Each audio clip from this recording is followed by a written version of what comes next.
This is On the Sidelines with Box 13. All right, welcome into another episode of the On the Sidelines podcast. Joined alongside, as always, my partner in crime, DJ Dante Jackson. I'm Ethan McReynolds, and special guest for today, our sports director here at Fox 13, Aaron Levine. Aaron, thanks for joining us. Yeah, great to be here. I mean, I pull up today, it's in the rain and everything, and people are lined up down the street to be a guest on this podcast. Yeah. So, I mean, thank you for getting me to the front of the line. Absolutely. It's been a long time, and I'm glad I've had a chance We'll to make come a on. special exception for you whenever you are in town and ready to hop on the pod. So let's start with those Mariners. We're going to talk a little bit about a lot about the Mariners. Early in this season, some Geno Smith signed his new contract since we had the podcast last, so I definitely want to dive into that. And Aaron is doing a lot of, he does a commentary every Sunday night on Seattle Sports Live, on Washington Sports Wrap as well every weeknight. He's talking about sort of the state of Seattle sports, so stick around for that. But first, guys, the Mariners, 11 games in. Last week on the pod, I said they just had a bad week. Unfortunately, they had another bad week. I think they went 2-4 since last Tuesday. Aaron, what do you make of this team 4-7 through 11 games? Yeah, I mean, listen, there is mostly people talking about the half glass full type of pessimism, but then there's also the half glass empty kind of pessimism. Right. And there's a half glass full optimism, just outside of the fact that they got swept by the Giants. They came back last night and they won the typical Mariners kind of game by one run, 4-3. Thank goodness they win. Otherwise, then they're looking at a 3-8 record as opposed to a 4-7 record. There's a big difference there. The problem here is that we have a very similar team to last season. And what team is that? I don't really know. Is it the team that finished the year with Dan Wilson 23-11 or 23-11, or is it the team that just failed to miss the playoffs yet again? You take a look at a lot of their numbers. Maybe a week ago they were a little bit worse. Offensive numbers are finally creeping up, but you don't want to have a team batting average that's sitting at 208. You just don't. Right. The strikeout numbers, fortunately, over the last 4 games or so have been down. The problem is there's such a slim margin of error on this team. And when one guy gets hurt, a.k.a. Victor Robles, then what happens after that? Who fills his spot? And when you're looking at a lineup up and down that consistently has Rowdy Tellez and Mastrobuoni coming in, and you just don't have the depth on the team. And it's like this team is waiting for some of their prospects to finally be good enough to make the major league roster. And by the time that happens, then are the pitchers that are currently here still here? Is the Logan Gilbert here? Is the George Kirby here?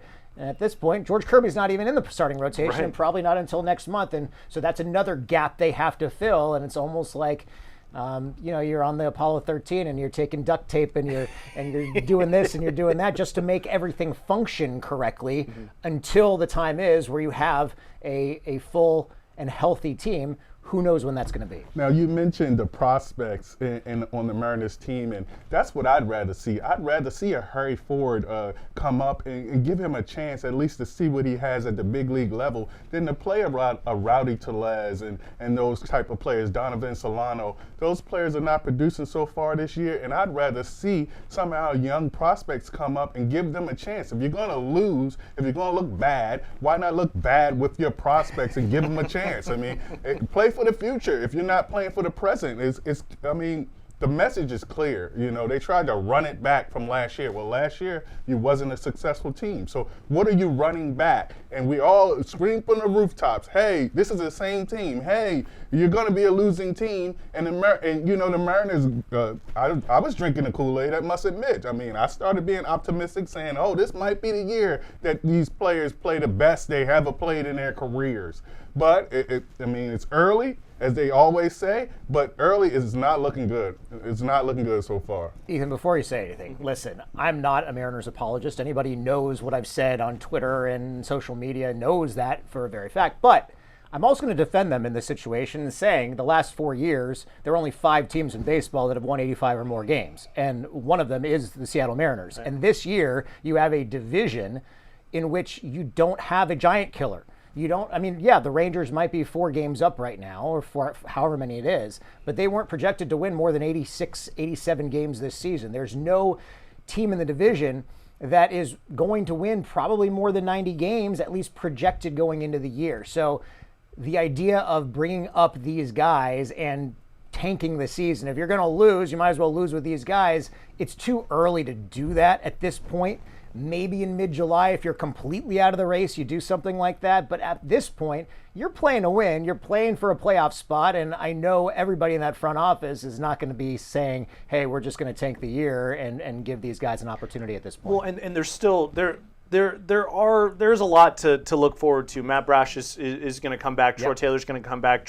George Kirby, some good news on his injury front. He'll be back in May. So, while they're sort of trying to piece it together, Band-Aid things, duct tape things right now, it is only 2 weeks. And look, the American League, there's no loss, to your point, there's no Los Angeles Dodgers in this division. Yeah. The leading 8-3 Texas Rangers are the worst team. They have the worst WRC plus in the entire league. Not the American League, not the American League West, the entire league. They're WRC plus of 66. What was that, quick math? 34% before league average for their WRC plus offensively. Not great. So, look, you're a half game behind the Houston Astros right now. Jorge Polanco is swinging the bat really well. Julio Rodriguez, the power is there. This is the earliest in the season he's ever had 3 home runs. We haven't really seen him get off to good starts before. I don't know if you guys would characterize this as a good start. I think he's still hovering around the 200 level of his batting average, but There's more home runs at this point in the season than he's ever had. He's hitting the ball really hard. He's still whiffing a little bit more than I would want to see, but he's hitting the ball hard. He's hitting it with power. I like what I'm seeing from Julio Rodriguez early in this year. I think there's a lot to, has the sky fallen yet? No, it's close. If we lost last night, that would have been tough. It's coming down.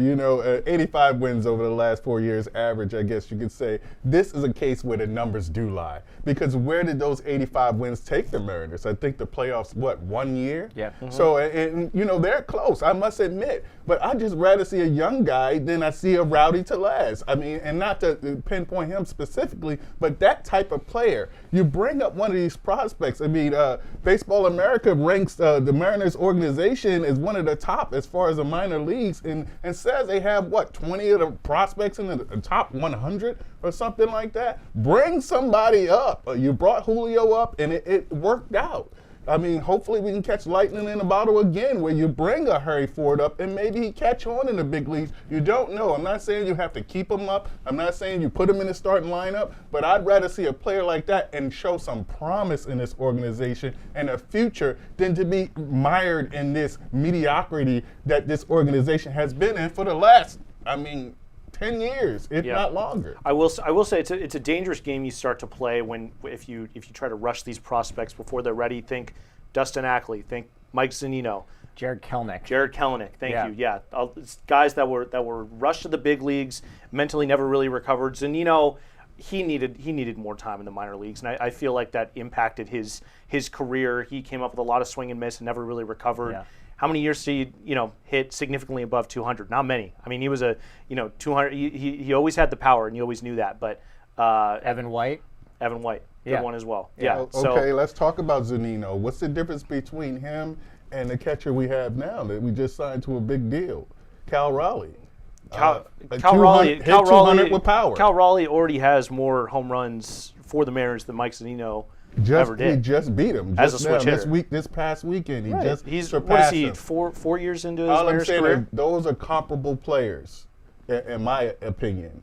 And you brought Zunino up. Don't you want Harry Ford to be playing on a nightly basis, though, a catcher, and getting more experience at that level? I mean, if you bring Harry Ford up to the big league level, Cal Raleigh's your catcher on a pretty much everyday basis, aside from maybe once. Harry Ford. Yeah, so you can DH Harry Ford, and he's probably going to get once in every 5-man rotation. He'll basically play the Mitch Garver role, and then what do you do with Garver? You DFA him, probably, right? And then you're eating that money, a very similar sum that you ate with the other Mitch Haniger. And then what happens to the Mitchwich out at T-Mobile Park? It doesn't apply. You can't screw over the marketing department, guys. So, I mean, it's a domino effect, obviously, and I see where you're coming from, and I'm excited to see Harry Ford one day also, and I'm excited to see a lot of these other prospects. Cole Young as well. We talked to him at spring training, too. It's just a matter of when are they ready, and when will they be at a point where if they do struggle at the major league level and they go back to Tacoma, is that going to affect them mentally or not? And we've seen it so many times with so many different prospects where it hasn't necessarily worked out, and we were so excited about these prospects of the future, and they didn't pan out. Kyle Lewis, listen, AL Rookie of the Year, and then where has he gone since? I mean, even then, it's just been a disappointment. I think Kyle Lewis is sort of an anomaly. It was the COVID year. Yeah. It was a 2-month season. He had a good month. We're right here. We're not even a month into the season. The Mariners could have a horrible April and still come back and make the playoffs. So I think with the Kyle Lewis situation, it's hard because I think a lot of unfair expectations were put onto him based on a really good month that he had, and then it just didn't end up working out for him. But I think the bigger problem here is, and I don't want to turn this into a ownership front office should have done more in the offseason type conversation, because I think we've had enough of those to last a lifetime. But we're not talking about wanting a Harry Ford up. We're not talking about wanting a Cole Young up to replace sort of the production at the latter half of this roster. If the front office goes and ownership gives them more money and resources to go out and make this roster deeper, greaten the margin of error for this team so that a Victor Robles injury isn't so detrimental to this roster and the direction of this offense, really. Yes. The lineup is not deep enough to sustain more than one injury to your starting 9. Yeah. How you open the season. So losing him, you bring Jorge Polanco, who's hitting in the 5-hole up to the 2-hole. And that's great. I mean, it worked out last night where you were able to bunt with J.P. Crawford, runners on first and second, nobody out. You've got Julio and Jorge Polanco, your 2 best hitters right now, up right behind him. But once you get past Cal in that 4-hole, Luke Raley. I mean, I love Luke Raley, but I want him hitting 7. And anchoring the bottom half of that lineup, not hitting that 5. I agree with you. The lineup is suspect. I mean, we knew that starting into the season. Mm-hmm. I mean, Jorge Polanco is our best hitter. Now, you wanted him to be a complimentary player, but you don't want to have to count on a Polanco. What you want to count on is a Rodriguez. And where's J.P. Crawford? I'm about to put him on the side of a milk carton. I mean, aside from his top 10 play defensively, fortunately, and that saved the game for him also last night, so that's a good thing. But yeah, he has struggled at the plate. There's no question about that. His second straight year. Thank Thank goodness Polanco came back from a few days off, and it wasn't a knee injury. I mean, going back to a surgically repaired knee, it was a different kind of injury that kept him out the previous couple of days, so hopefully his knee's holding up, and he was back in the lineup yesterday. He was the hero last night and got them a win. So yeah, I mean, we're hanging by shoestrings here when it comes to keeping this Mariners roster together. And to your point, when it comes back to ownership and their ability to spend, or their inability or unwillingness to spend money, that's the effect that something like that has. And they're fortunate, yes, that they locked in Cal Raleigh to a extended deal. That is a very team-friendly deal. Yes. I mean, when you take a look at the deal that Vlad Guerrero Jr. just signed, that 14-year extension worth $500 million at Toronto. Do you think the Mariners are signing any kind of deal like that anymore after what happened with Robinson Cano? Absolutely not. And this, unfortunately, they are hamstrung mentally by what has happened to some of the deals they've done in the past. They're not willing to do it going forward. And you can't run an organization like that by being scared. I mean, they say it all the time, scared money don't make no money. Yeah. Right? So you can't. Shout out Richard Sines.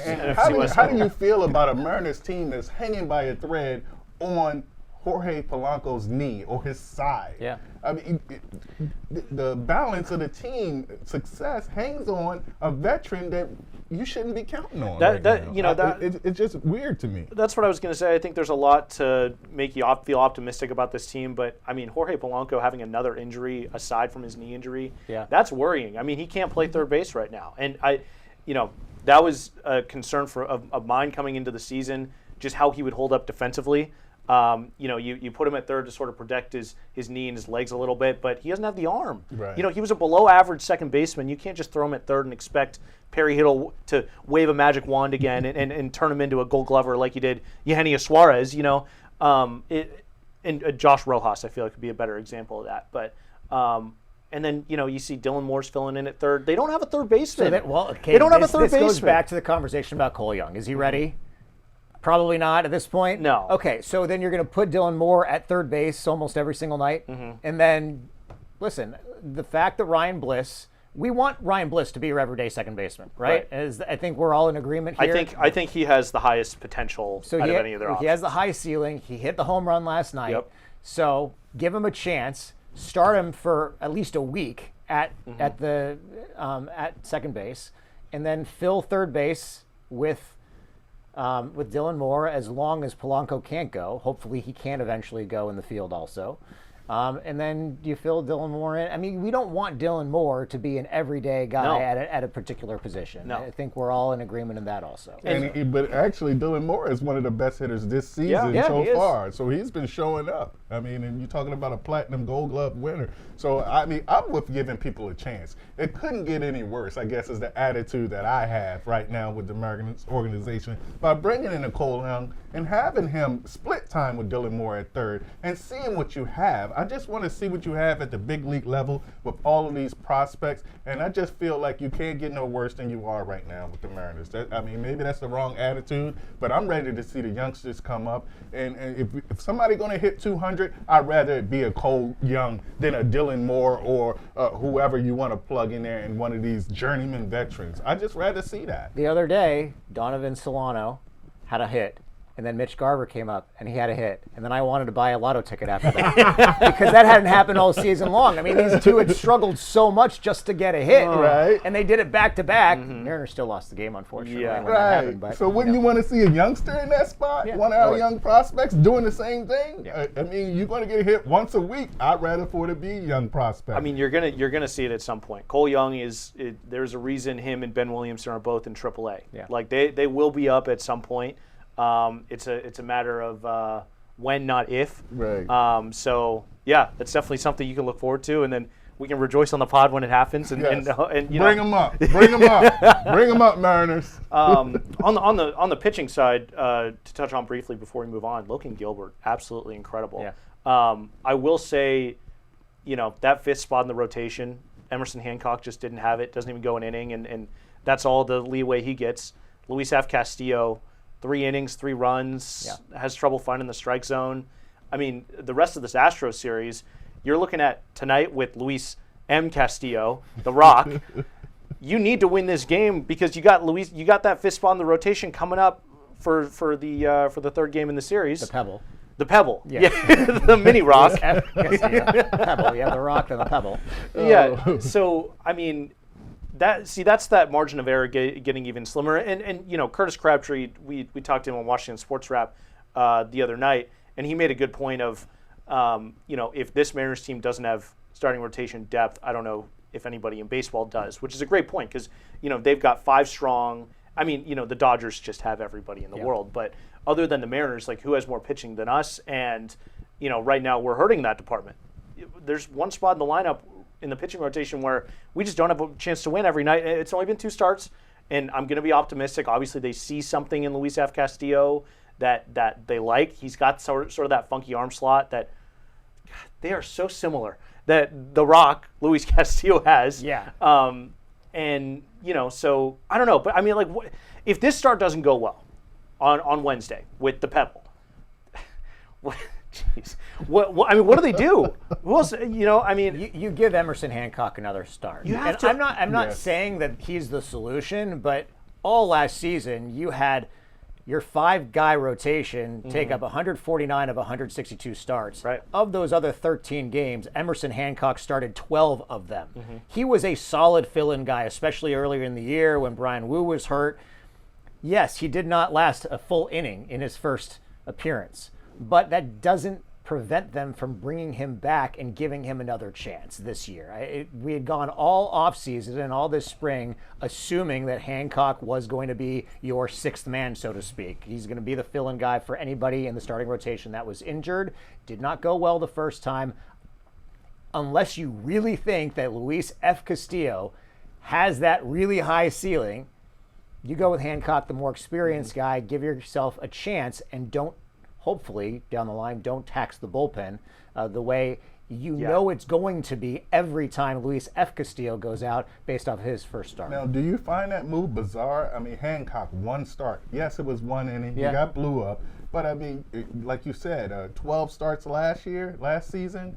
I found it bizarre to send him down right after that and bring up a journeyman in Castillo, the Pebble, as you guys would call him. Do you find that move bizarre? Is he hurt? Do they know something we don't know? The reason it made sense to me at the time was the fact that they had an off day last week. Right. And so they could still go with their normal 4 guys on regular rest. 5 days, yes. But then they brought Luis F. Castillo up, and he got that start instead, and they gave all the other guys an extra day of rest. Then it didn't make sense to me because I thought they were going to try and get through that rotation with just 4 guys, which they could have done on normal rest, and then made a decision on who was going to fill that 5th role. By going with Luis F. Castillo the first time around, then now it's kind of all up in the air, and you have him starting again tomorrow, Wednesday, against the Astros. Who makes those decisions? Is it Dan Wilson? Because Dan Wilson seems it's the front office, the right? eagle eye is on Dan Wilson, the spotlight, especially a move he made yesterday. There's got to be yesterday's some game, everybody's talking about, saying that his decisions are suspect and he's a rookie manager. Who makes those decisions? Is that an organization decision? It's an organization, but I think it comes down to the front office. It's a front office decision. They are the personnel guys. There's got to be some input from the coaching staff as well. And I mean, Dan saw Emerson for an entire spring, and same with Luis. Does it sort of symbolize them giving up on Emerson a little bit as a prospect? I mean, I hope not, especially after. I hope not either. And I don't know. Like he was a good fill-in for what they needed him to do last year in Emerson. But I mean, former top 3 round pick, right? Yeah. I mean, there were big expectations for him. Yes. And he hasn't lived up to the billing, and I feel like he's been given more than enough opportunities to at least show some flashes. I mean, what did Bryce Miller do when he came up? What is it, 2 years ago now? Yeah. I mean, he flashed that incredible fastball, and he sort of started to get hit around after the league sort of started to figure him out. But you saw the potential there. With Emerson, it hasn't exactly jumped off the page with what he's been able to do with this stuff. So I don't know. I also hope they haven't given up on him, but I mean, I would say, with the opportunities he's had, it wouldn't exactly be without basis, if that makes sense. It does, and you're also looking toward the future again, right? Because in my mind, and as much as I would love to see it, the prospect of this team signing Logan Gilbert and George Kirby to a long-term extension for the money that they're going to be commanding on the open market, if they get to that, and hopefully that won't get to that point, but even to get rid of arbitration years and to come to an agreement like they did with Cal Raleigh, I think is going to be very, very tough to do. And so you're now leaning on the depth of pitching in your minor league system to come up and be those guys ultimately in the starting rotation in a couple of years. And whether it's Emerson Hancock or whether it's Luis F. Castillo or some of the other guys within their system right now is to be determined. I'm very pessimistic, unfortunately, that they're going to be able to get deals done with some of these guys. They're not paying much this year at all, but have all the talent in the world. Now, do you feel like it's an element of the Mariners wanting to hide Hancock? Because from all accounts, they're saying he might be one that's up for trade to get a bat.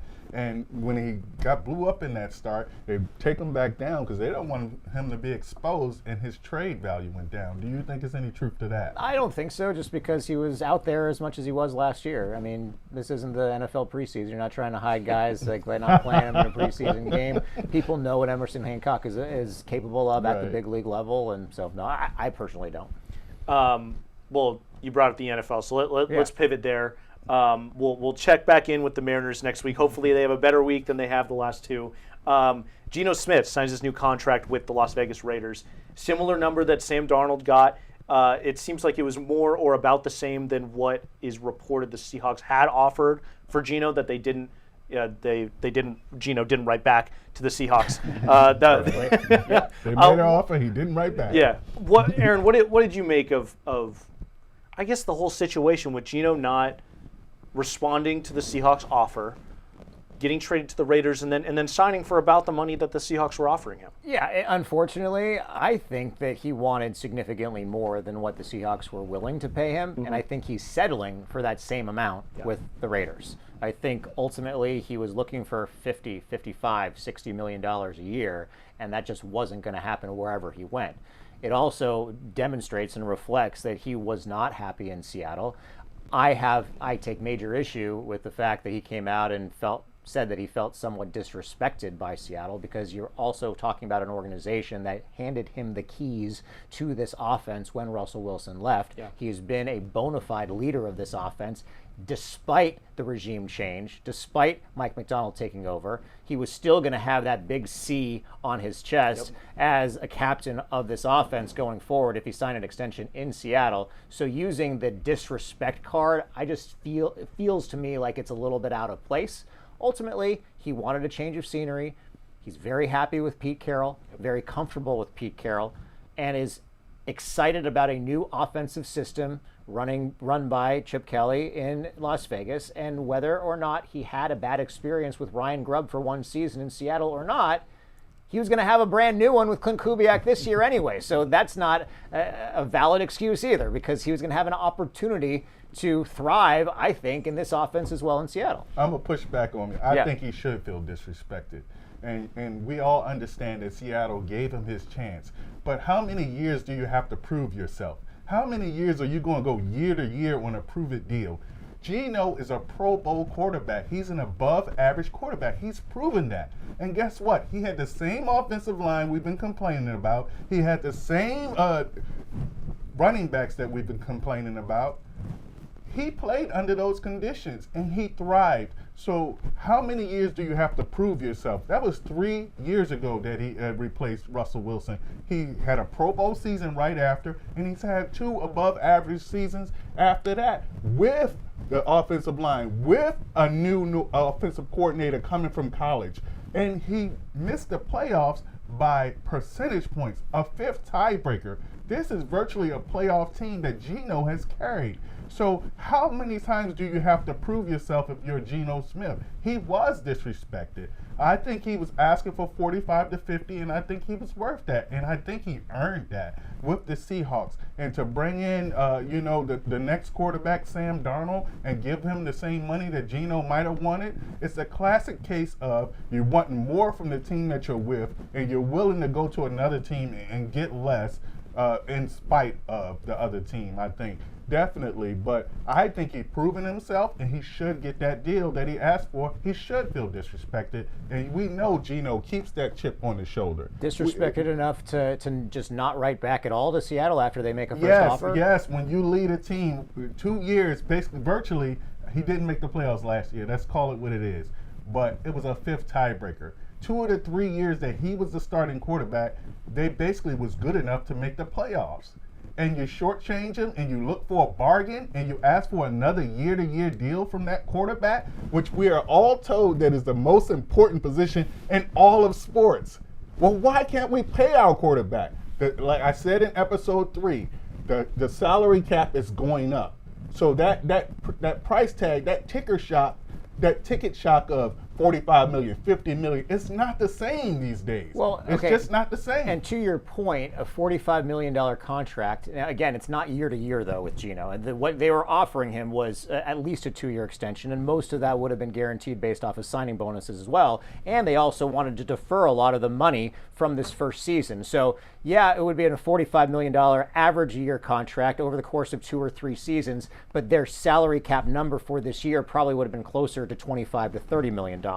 So yeah, I understand where you're coming from, and I understand the disrespect part and the fact that Geno has had better numbers than people give him credit for, and he has had more comeback victories or game-winning drives in fourth quarter overtime over the course of the last 2 years than any other quarterback in all of football. But he also made some very bad mistakes in the red zone, and he understood it. And there are a lot of negatives to him too. Yes. And he's also how old? 34, turning 35. You have a Sam Darnold who's now 27 and had the best year of his career. So the question is there more upside with Sam Darnold paying him the same amount that you wanted to spend against Geno? Time will tell with that, especially with an offensive line coach that probably is a lot more competent than the one that they had last year, who was coming out of football, and Scott Huff. No offense to him. He did a great job at UW, but didn't really get the job done here. You had an offensive coordinator that also wanted to sling the ball all over the field and not rely on your running game. So that's obviously going to be a point of emphasis, and they have not done nothing at this point this offseason to address their offensive line. They don't have a competent offensive line, so to speak, at this point, based off of what we see on paper, and that would be a big grudge that I would hold against the team at this point, at least before the draft.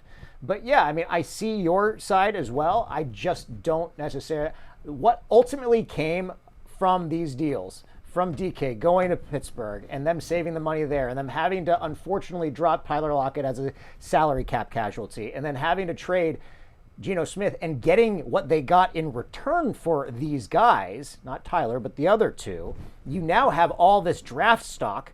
You're paying the guys that you brought in, from a Cooper Kupp to a Sam Darnold, significantly less money against the salary cap. You have a lot more money to spend next offseason, and you're arguably somewhat equal to what you started with a lot more draft capital. So I think the Seahawks are actually in a much better place now, and this takes my love for or my respect for Geno Smith completely to the side. I'm setting that aside for a second and looking at the big picture of this offense and how it's been constructed based off of these moves. I think the Seahawks are in a better place now. We've seen enough of Sam Darnold in his whole career to know, I mean, Geno is a better quarterback.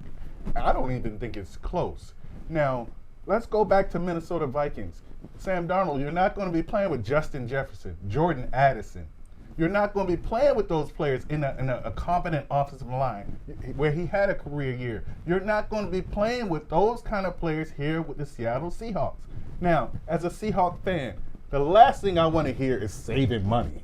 I just don't want to hear that as a fan. We are not in the business of saving money. You are the Seattle Seahawks, one of the most successful franchises in NFL right now in the last 15 years. We don't want to hear about bargain basement prices and saving money. We want a championship, and that's what the fans should demand, and that's why I actually blame the fans for not holding this organization accountable. I think they take the fan base for granted because they're not. You don't hear championship spoken not once. I haven't heard championship spoken since Russell Wilson left.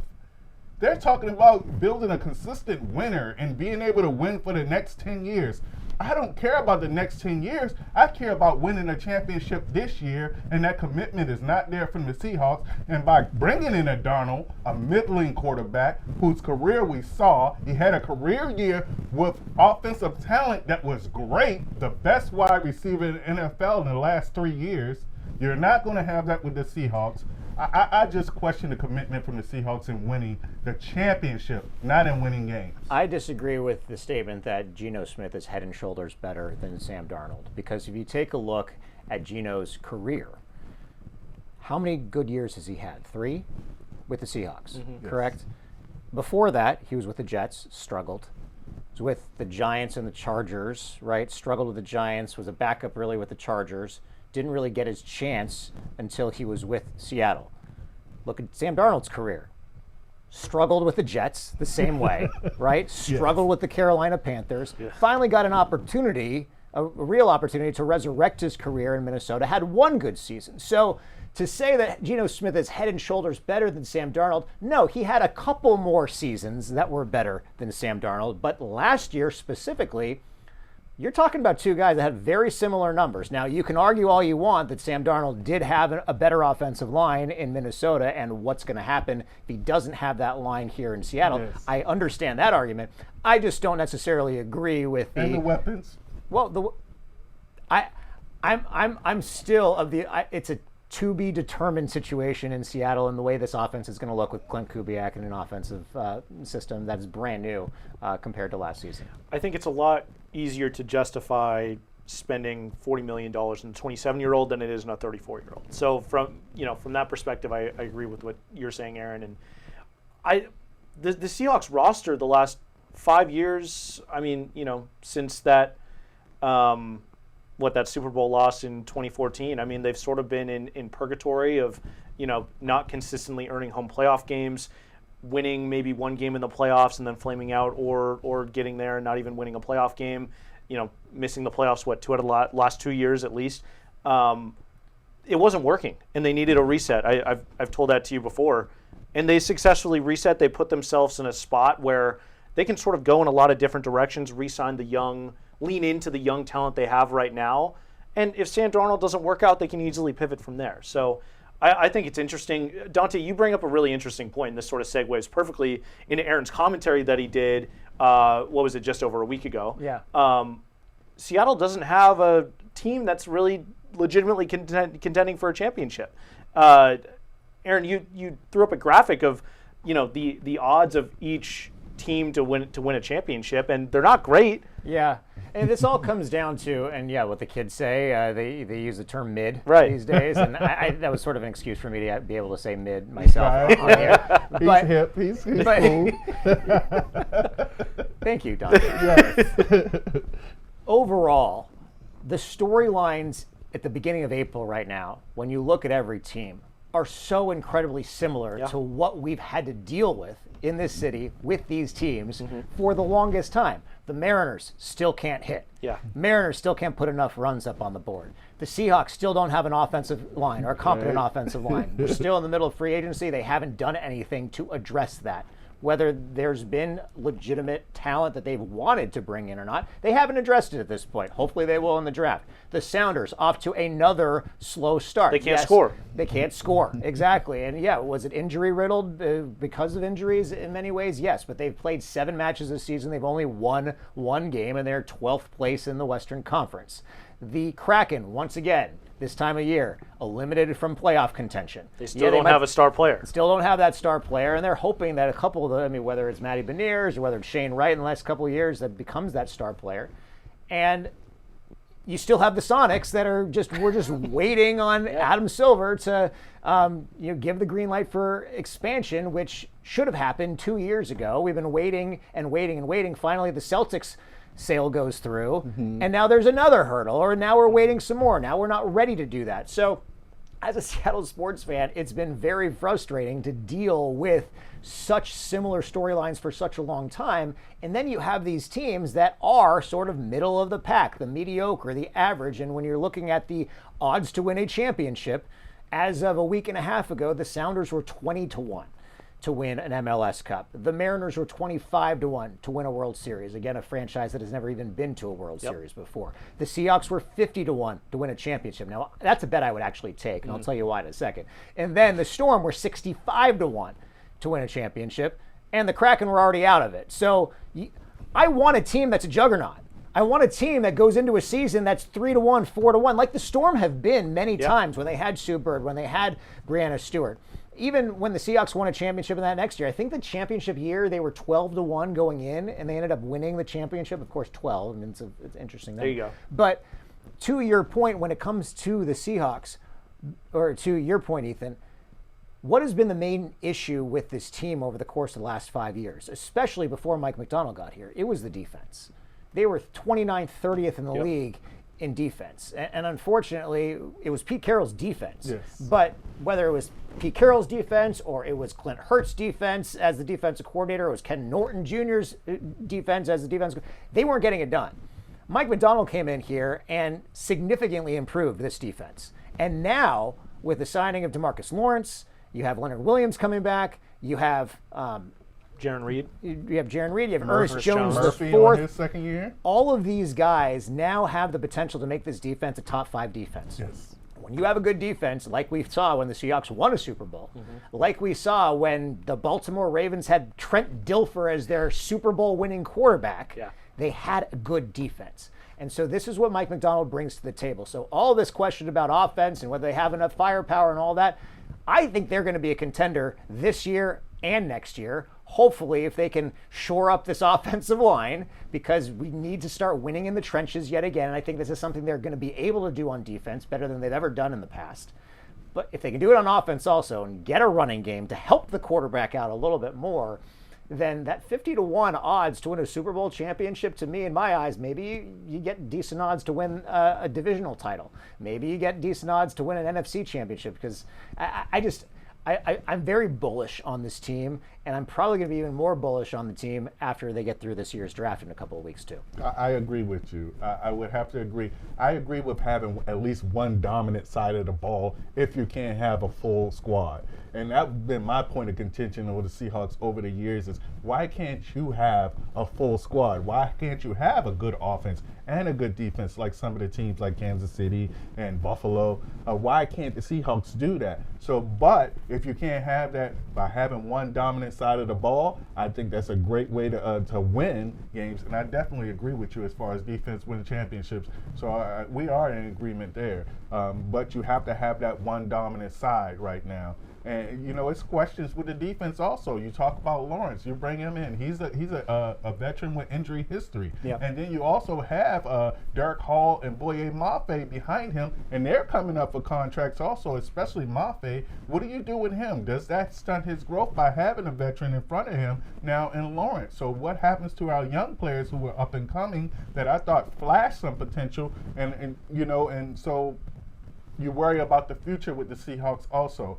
But all in all, I do agree with you. I think having one dominant side of the ball will work, and I am bullish on the Seahawks also. And I think when you're talking about all those guys that are very talented on the defensive line, when you go back to their Super Bowl season, the rotation they had on that line was incredible. They were deep. And they were deep on the line as well. Yes. And so that's something when we started this podcast talking about the lack of depth on the Mariners offense. If you have a very deep defensive line where you can rotate guys in and not get them tired, and you're only playing about 50 to 60% of the snaps on defense, that's when they're going to be at their best. So I don't think it's going to stunt the growth of some of the younger guys like the Derek Hall or the Boye Mafe. Yeah, I do worry about whether they're going to be able to re-sign some of these guys to extensions after these seasons, but I think it works out for them very well in the short term. And talking about these same storylines, when you go back to the off seasons of both of them, the Seahawks' inability to bring in quality offensive linemen during free agency is very similar to the Mariners' inability or unwillingness to bring in free agent bats that are seen on a nationwide scale as being competent bats that could significantly affect your offensive play in your lineup. You're not asking for Babe Ruth as far as the Mariners. You just want a consistent bat. A Christian Walker, a J.D. Martinez. These so, aren't world beaters that we're asking for. You know, as far as the forecast or, I compare the Seattle sports scene to the weather right now. You know, just gray, gloomy, dreary. Overcast. And then once a week you have that one peak of the sun, and people can't wait to put their shorts on and run outside to the beach. And that's the way I look at the sports scene right now. It's comparable to the weather. It's kind of ironic because it's just gray and it's dreary and you want to stay in the house. And then you have that one beautiful day, and there's no more beautiful place than the Pacific Northwest when that sun is out. And that's the win we had last night with the Mariners against the Astros. That's the peak of sun you get in this area, in this sports scene. And it's just sad because I think these organizations are great or have proven to be great over years. And they just seem to forget that it's about championships, or it should be about championships. I think this fan base has earned that right for us to go for it. You look at the Rams and you compare them to the Rams. Rams, they said forget those picks. And they went and got their championship. And guess where the Rams are right now? They're back ahead of us. So not only did they poo-poo or dismiss the draft and go and get an OBJ and go get the team that could win a championship, they took a step back and they're right back in front of us. Why can't the Seahawks do something like that? I don't want to see the 10-year ramp up to a championship. I just don't like that philosophy. Every organization in this town has a philosophy of, and they say, doing it the right way. To build it over a course of time, to build a sustainable championship team over the course of a long time. I go back to make this example, I've used this before, to the way the Kraken were built. And they looked Vegas in the face and they said, Vegas, we're doing it completely different than the way you guys did it. We want to build this the right way. We're going to have a 5-year plan, and we're going to have like our farm system built up, and we're going to bring all these prospects in, and we're going to trade and this and that, and we're going to find success. And by that 4th or 5th year, we're going to be in the playoffs regularly. Well, this is the 4th year now, and they're missing the playoffs for 3 out of the last 4 seasons. And you look across to Vegas, who has essentially never had a bad year. No. And they've won a They've been at Stanley the Cup. top since They've the been start. in 2 Stanley Cup finals. They've won a Stanley Cup already, and they're in first place or second place every single year. Yeah. Drives me crazy. It really does, because we want to be the anti-Vegas. The anti-team, they should be the Bible. Like, Yeah. that should be the blueprint of how you should do it. It should. So it doesn't mean that the prospects for the Kraken aren't good going forward, that we're not happy with a couple of the younger guys and the prospect for them to be really good players. And the fact that they have a lot of draft capital to potentially use as trade bait and salary cap space to bring in guys who could shape out the rest of this lineup next year and potentially be a contender.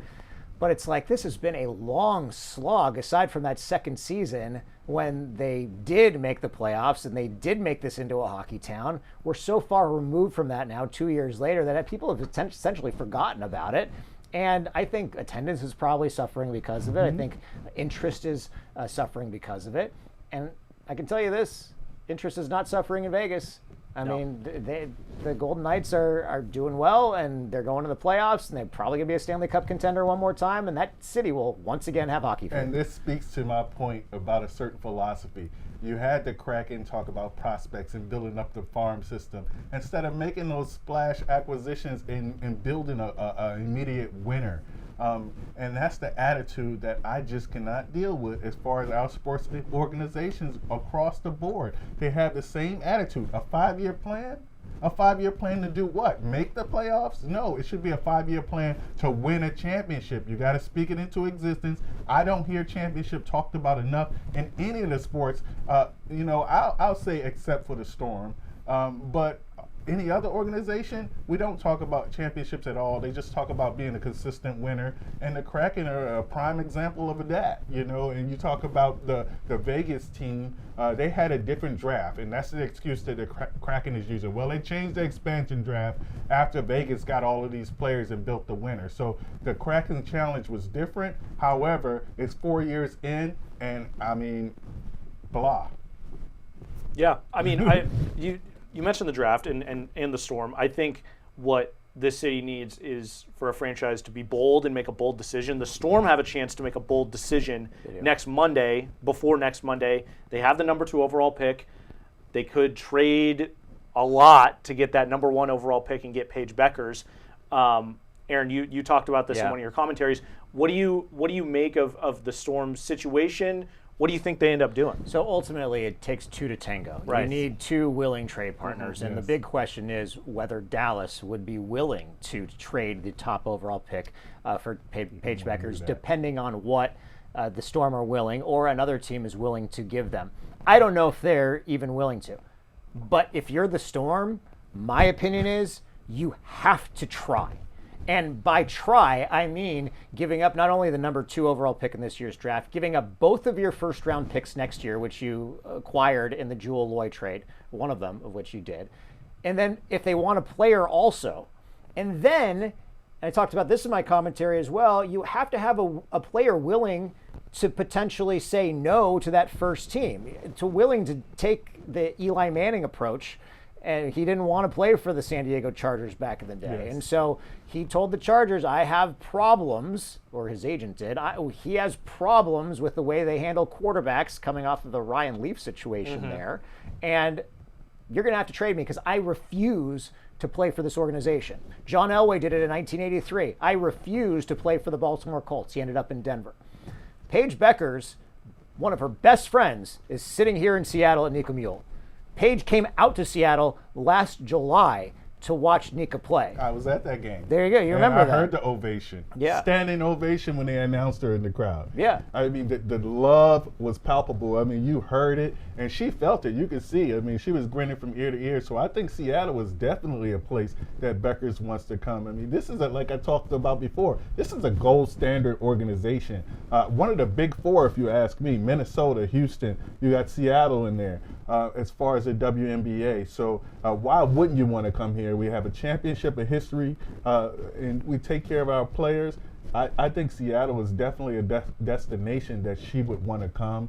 And would she force her way here? That goes to be seen. But I definitely would enjoy having her here. It's interesting. I mean, as much as we are begging for Paige Beckers, I'm sure the Dallas's organization is begging as well. And they know how valuable that number 1 pick is with Olivia Miles foregoing the draft, transferring to TCU. The drop-off is, it's a cliff. That's the problem. It's a cliff. If there are 2, 3, or 4 fantastic prospects available, then it would change the narrative. Dallas isn't giving up as much dropping in the draft. So your second overall pick this year, your 2 first-round picks next year, that might not get it done. Percy Allen's thrown out, with us. Do you give up an Ozzy Magbagor? Is that worth it? I mean, a young, budding superstar. Is that enough? That would probably. I'm sure that would get it done. I would give her up in a heartbeat. How long can you be a young, budding superstar? Now she's a veteran, 5 years, 6 years in, and I like the potential, but you're a veteran now. You should be what you are right now. Magbagor is a serviceable big, definitely. Great defensive player, if you ask me. But when you talk about a Paige Beckers, you have to give up something to get something. She'd be gone on the next train smoking. I'm sorry. It also changes things in WNBA when players don't sign contracts that are longer than 2 years at a time. So we're not talking about a long-term contract here. I mean, Ezzy could be gone for a year or two, maybe come back. It depends. Yeah, you have your super max contracts and all that stuff as well. But Paige Beckers, when you're looking down the list, and as a casual fan, she's the only one on that list that anybody has heard of. We had MK Bruce on the show, the former Washington State Cougar football player, and we talked about it that night. I brought up Paige Becker. He's like, "Oh yeah, you got to go after her." And I read these other names. He's like, "I haven't heard of it." That's what happens. She moves the needle. Yes. She is that bold move you're talking about. She is the person that can bring eyes and attention, not necessarily Caitlin Clark level, but she can certainly bring a number of people to the table that ordinarily wouldn't. And you solidify that roster with a player that should be here the next 10 years. You've been looking to replace Sue Bird since she left. This would be a player that definitely would be on that arc. Not saying she's a Sue Bird. You're talking about a Hall of Famer. I don't want to disrespect Sue Bird like that. But Paige Becker supposedly has all the potential. We've seen it. She was on fire this tournament, carried her team to the championship. So she would definitely be welcome in Seattle. A lot to see, a lot to happen in the next 6 days for the WNBA Draft. It's going to be really interesting. Aaron, that's going to do it for us. Thanks for coming on. Thanks for having me. Yeah, thanks, guys. Yeah, so, find us on social media, Aaron, at Aaron.Levine_ on X. Definitely hit him up. He's putting out content all the time. Check out that amazing commentaries. Check out that commentary. Fire. You can check him out. Washington Sports Wrap every weeknight on Fox 13 at 7:30. Seattle Sports Live on Sundays at 10:30. For Aaron, D-Jack, I'm Ethan. See you next time on The Sidelines. Let's go. On the Sidelines is available wherever you get your podcast.